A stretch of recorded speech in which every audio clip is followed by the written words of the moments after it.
What is an atom? Matter is anything that takes up space and has mass. All matter is made of atoms. Atoms are the building blocks of matter. Sort of how bricks are the building blocks of houses. What is the structure of an atom? Nucleus, center of the atom, home of protons and neutrons, has positive charge. Proton has a relative mass of what? Has a positive charge, determines the atomic number found inside the nucleus. Neutron has neutral charge or zero charge, has a relative mass of 1 found inside the nucleus. Electron has a negative charge found inside the nucleus. Rutherford atom model, electrons are around the nucleus. Bohr model, electrons are in specific energy levels called shells. We will discuss this one later. So we have these atomic theories. Timeline. So we have from the time of Democritus, Dalton, Thomson, Rutherford, and Bohr. So Democritus, 460 to 370 BC. There are various basic elements from which all matter is made. Everything is composed of small atoms moving in a void. Some atoms are round, pointy, oily, have hooks, etc. to account for their properties. Ideas rejected by leading philosophers because void is equal to no existence. So the first concept of atom was established by Democritus, 400 BC. According to John Dalton, all matter is made up of atoms. Atoms of an element are identical. Each element has different atoms. Atoms can engage in a chemical reactions. Atoms can neither be created nor be destroyed. Atoms are indivisible. So here comes John Dalton in 1766 to 1844. John Dalton introduced his ideas in 1803. Each element is composed of extremely small particles called atoms. All the atoms of a given element are identical but differ from those of any other element. Atoms are neither created nor destroyed in any chemical reaction. A given compound always has the same relative numbers and kinds of atoms. So this is the model of John Dalton or the solid sphere. So let's go to J.J. Thomson, 1856 to 1940. Discovered electron, 1897, using cathode ray experiment. His atomic model is named plum pudding model. Electron is a soup of positive charges. Discovered isotopes, cathode ray tube experiment. Okay, so look at the image. So there's a big circle. All the red part is considered as positive, which is categorized as proton, surrounded with circles of negatively charged particles, terms that one as electrons. Ernest Rutherford, 1871 to 1931. Nucleus theory, 1910. Alpha particles, gold foil experiment. So this experiment is named as alpha particle experiment. An atom's mass is mostly in the nucleus.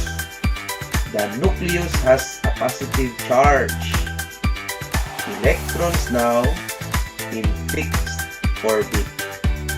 So look at the Rutherford's model.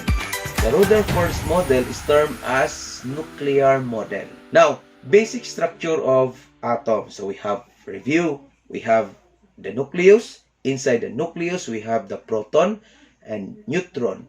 Outside nucleus, we have electron. Rutherford's atomic model. The atom has Rutherford's atomic model. Atom has a positive charge central part. We have the nucleus. Electrons are distributed around nucleus. Mass of an atom is concentrated at the nucleus. Remember, the mass of an atom is concentrated inside the nucleus. Compared with total volume of an atom, the volume of nucleus is meter. Okay, next. Let's proceed to Niels Bohr, 1885-1962 to 1885 to 1962. Niels Bohr introduced planetary model. Nucleus surrounded by orbiting electrons at different energy levels. Electrons have definite orbits. Utilized Planck's quantum energy theory. Work on Manhattan Project, U.S. atomic bomb. As you observe, electrons orbit the nucleus like planets orbit the sun. So we have these energy levels.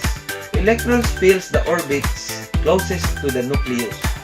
So we have this energy level, the nucleus. Inside the nucleus, we have the proton and the neutron. Outside the nucleus, we have the electrons. So the first one, the maximum number of electrons in the first shell is 2. L is second energy level, we have 8. 3, M, maximum energy level is 18. 4, and maximum energy level is 32. How are P and E related? The number of protons, take note, protons is inside the nucleus, is equivalent to number of electrons. Number of protons is equal to the atomic number. Number of protons plus number of neutrons is equivalent to mass number. Number of neutrons is equivalent mass number minus atomic number. Atomic structure, cleavage. We have element He or helium. Atomic number, this one at the top, and then below this one, this is the atomic mass.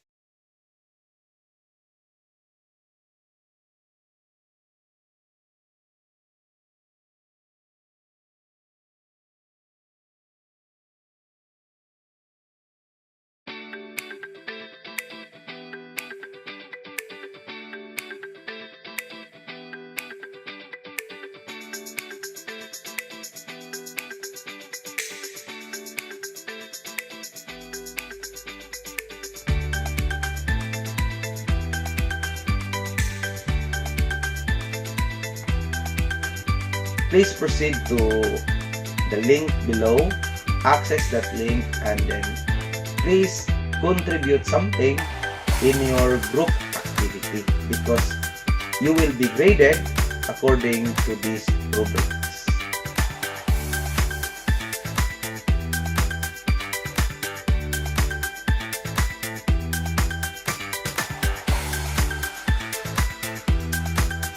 Okay, now let us finding practical applications and concepts and skills in daily living. What are atoms? Atoms are the smallest particles of matter. Atoms make up everything around us. Molecules are combinations of atoms.